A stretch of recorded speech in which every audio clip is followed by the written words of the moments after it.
They say faith can move mountains, but what should we put our faith in? This is the question this story delicately poses. Raman is a farmer who writes a letter to God when his crops are ruined, asking for 100 rupees. Does Raman's letter reach God? Does God send him the money? The house, the only one in the entire valley, sat on the crest of a low hill. From this height, one could see the river and the field of ripe corn dotted with the flowers that always promised a good harvest. The only thing the earth needed was a downpour, or at least a shower. Throughout the morning, Raman, who knew his fields intimately, had done nothing else but see the sky towards the northeast. "Now we're really going to get some water, woman." The woman who was preparing supper replied, "Yes, God willing." The older boys were working in the field, while the smaller ones were playing near the house until the woman called to them all, "Come for dinner." It was during the meal that, just as Raman had predicted, big drops of rain began to fall. In the northeast, huge mountains of clouds could be seen approaching. The man went out for no other reason than to have the pleasure of feeling the rain on his body, and when he returned, he exclaimed, "These aren't raindrops falling from the sky, they are new coins. The big drops are 10-cent pieces, and the little ones are 5s. With a satisfied expression, he regarded the field of ripe corn with its flowers, draped in a curtain of rain. But suddenly, a strong wind began to blow, and along with the rain, very large hailstones began to fall. These truly did resemble new silver coins. The boys, exposing themselves to the rain, ran out to collect the frozen pearls. "It's really getting bad now," exclaimed the man. "I hope it passes quickly." It did not pass quickly.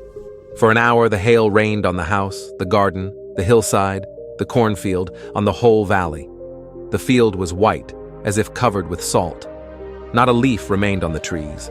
The corn was totally destroyed. The flowers were gone from the plants. Raman's soul was filled with sadness. When the storm had passed, he stood in the middle of the field and said to his sons, "A plague of locusts would have left more than this. The hail has left nothing. This year, we will have no corn." That night was a sorrowful one. All our work, for nothing. There's no one who can help us. We'll all go hungry this year. But in the hearts of all who lived in that solitary house in the middle of the valley, there was a single hope, help from God. Don't be so upset, even though this seems like a total loss. Remember, no one dies of hunger. That's what they say. No one dies of hunger. All through the night, Raman thought only of his one hope, the help of God, whose eyes, as he had been instructed, see everything, even what is deep in one's conscience. Raman was an ox of a man, working like an animal in the fields, but still, he knew how to write. The following Sunday, at daybreak, he began to write a letter which he himself would carry to town and place in the mail. It was nothing less than a letter to God. "God," he wrote, "if you don't help me, my family and I will go hungry this year. I need 100 rupees in order to sow my field again and to live until the crop comes, because the hailstorm." He wrote, "To God," on the envelope, put the letter inside, and still troubled, went to town. At the post office, he placed a stamp on the letter and dropped it into the mailbox. One of the employees, who was a postman and also helped at the post office, went to his boss laughing heartily and showed him the letter to God. Never in his career as a postman had he known that address. The postmaster, a fat, amiable fellow, also broke out laughing, but almost immediately he turned serious and, tapping the letter on his desk, commented, "What faith? I wish I had the faith of the man who wrote this letter, starting up a correspondence with God." So, in order not to shake the writer's faith in God, the postmaster came up with an idea: answer the letter.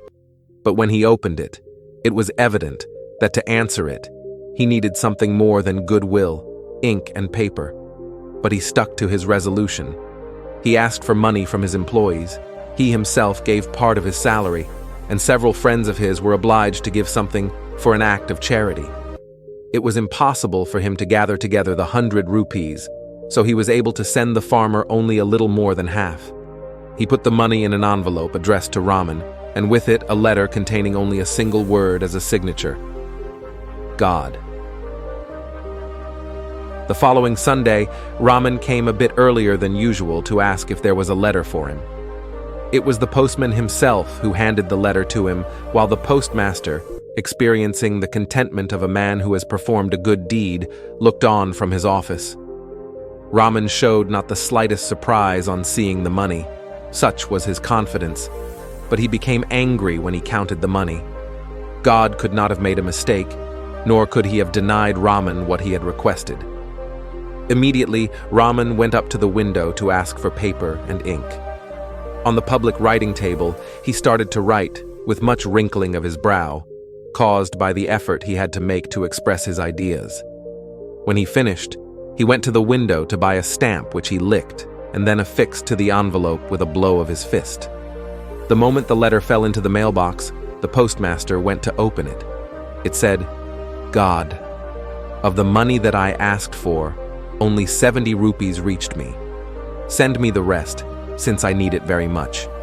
But don't send it to me through the mail, because the post office employees are a bunch of crooks. Raman." The story teaches us the value of faith, optimism, goodness, and compassion. Raman's unwavering faith in God's help demonstrates the power of belief and hope even in dire circumstances. The postmaster and his colleagues' efforts to collect money for Raman illustrate human kindness and the willingness to help others in need.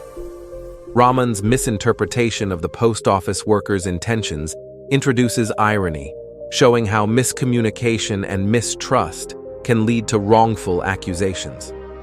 The story suggests that while faith is vital, it is equally important to trust and appreciate the efforts of those around us.